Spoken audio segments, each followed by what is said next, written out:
நேயர்களுக்கு வணக்கம். இன்றைக்கி நம்ம பார்க்க போகிற திரைப்படம் வந்து கிங்டம். இந்த படத்துடைய கதை என்னன்னு சொல்லிட்டு பார்த்தீங்கன்னா, நம்ம சமீபத்தில் அடித்து உடைச்சி துவைச்சி துவம்சம் பண்ணி காயலாங்கடையில் உருட்டி எடுத்துன்னு கொண்டு போய் போட்ட ஒரு கதை தான் ரெட்ரோ.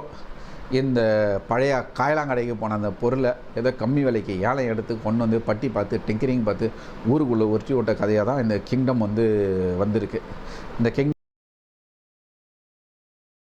படத்துடைய கதை என்னென்னா, ஆங்கிலேயர்கள் காலத்தில் ஒரு இடத்துல தங்க சுரங்கம் இருக்குது. அந்த மலையை ஒரு மக்கள் காப்பாற்றிட்டு இருக்காங்க. அந்த மக்களை ஆங்கிலேயர்கள் அடித்து துரத்திட்டு அந்த மலையை கொள்ளடிக்கிறாங்க.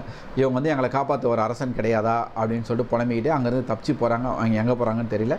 அப்படியே ஒரு 70 வருஷம் கழித்து அவங்க போகிற இடத்துல என்ன பண்ணுறாங்க, எங்களுக்குன்னு ஒரு ராஜா வருவான், எங்களை காப்பாற்றுவான்னு நம்பிக்கிட்டு இருக்காங்க. ஒரு உருவத்தை வரைஞ்சி வச்சுருக்காங்க. ஒரு ராஜா, அதாவது ஏற்கனவே அவங்களுக்கு இருந்த ராஜாவோட உருவத்தை வரைஞ்சி வச்சுருக்காங்க. 70 வருஷம் கழித்து இங்கே நம்ம ஊருக்கு வராங்க. வந்தால் இங்கே விஜய் தேவரகொண்டா ஒரு ஸ்டேஷனில் கான்ஸ்டபிளாக இருக்கிறாரு. அவர் என்ன பண்ணுறாரு, அவருடைய அண்ணன் சின்ன வயசில் அவருடைய அப்பாவை கொண்டுட்டு ஊரை விட்டு ஓடிடுறாரு. அவங்க அப்பா கெட்டவர் தான் காட்டியிருக்காங்க. அதனால் கொண்டுட்டு ஓடிடுறாரு.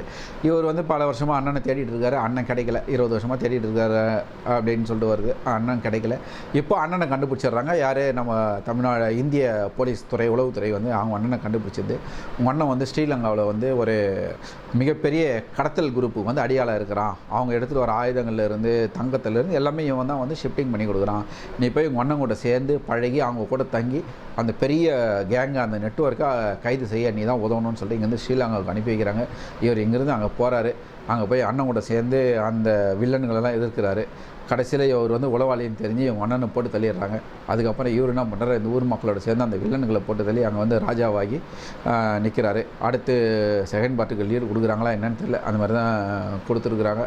நான் வளர்ந்து ராஜாவாக போகிறேன், இலங்கையில் பெருசாக போர் பண்ண போகிறேன்றாங்க. இது நம்ம தமிழுக்காக டப்பிங்கில் தமிழர்கள்னு காட்டியிருக்காங்க. ஆனால் இந்த படத்தில் ஒரிஜினல் விஷயத்தில் இலங்கை ஆந்திராவிலேருந்து தெலுங்கர்கள் தான் ஸ்ரீலங்காவுக்கு முதல் போனாங்கன்ற மாதிரிலாம் காட்டியிருக்காங்க. ஆனால் அதெல்லாம் வரலாற்று உண்மை கிடையாது.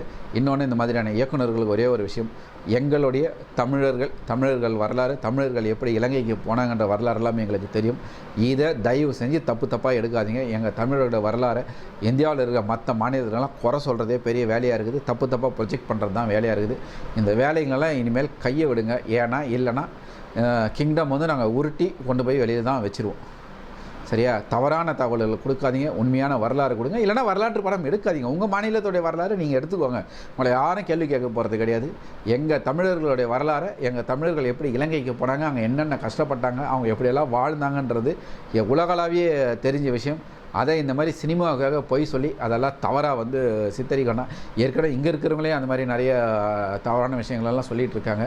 அதை கொஞ்சம் பார்த்து பண்ணிங்கன்னா நல்லாயிருக்கும். தெலுங்கு சினிமாவாகட்டும் மற்ற சினிமாவாகட்டும் தமிழர்கள் வரலாறு பாதிக்கிற மாதிரி தயவு செஞ்சு படம் எடுக்காதீங்க.